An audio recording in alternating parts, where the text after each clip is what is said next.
À la une, Gbagbo voit rouge. L'ancien président ivoirien Laurent Gbagbo à Abidjan, ça se gâte entre Gbagbo et Ouattara en Côte d'Ivoire, où le PP a cité, le parti de l'ex-président Laurent Gbagbo, accuse le pouvoir d'Alassane Ouattara d'instrumentaliser la justice à des fins politiques.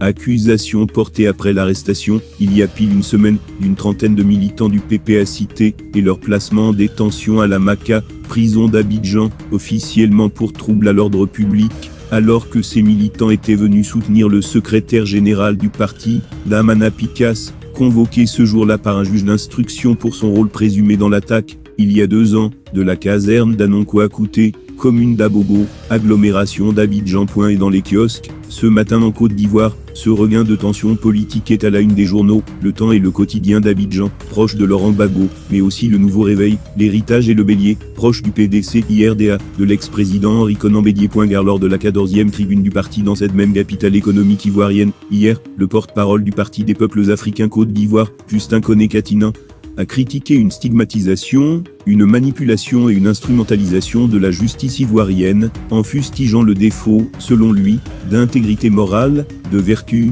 de volonté et de responsabilité des magistrats. Faisons attention à ce que nous faisons, a dit Justin Koné, rapporte le quotidien indépendant l'Inter. L'ex-ministre du budget de Laurent Gbagbo a réaffirmé la détermination sans limite du PP à cité à poursuivre son combat politique pour une démocratie vraie en Côte d'Ivoire, prévenant que le PP à cité n'est pas du tout intimidé, souligne l'Inter. Ça commence à se gâter entre Ouattara et Gbagbo, lance en une son confrère Soir Info.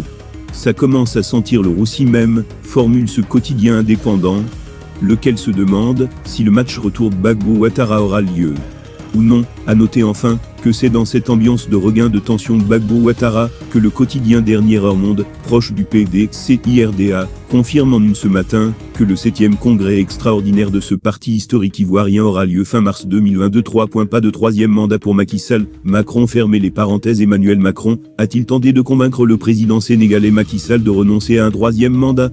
Le président français l'a fait, en des termes très directs, affirme Africa Intelligence. Selon cette publication, le sujet a été abordé directement par Emmanuel Macron avec son homologue sénégalais, à l'issue du déjeuner de travail, qui s'est tenu le 31 janvier entre les deux présidents, à Paris. Usant de son traditionnel tutoiement, Emmanuel Macron a tenté de convaincre Macky Sall de renoncer à sa candidature. Qu'a répondu Macky Sall à Emmanuel Macron?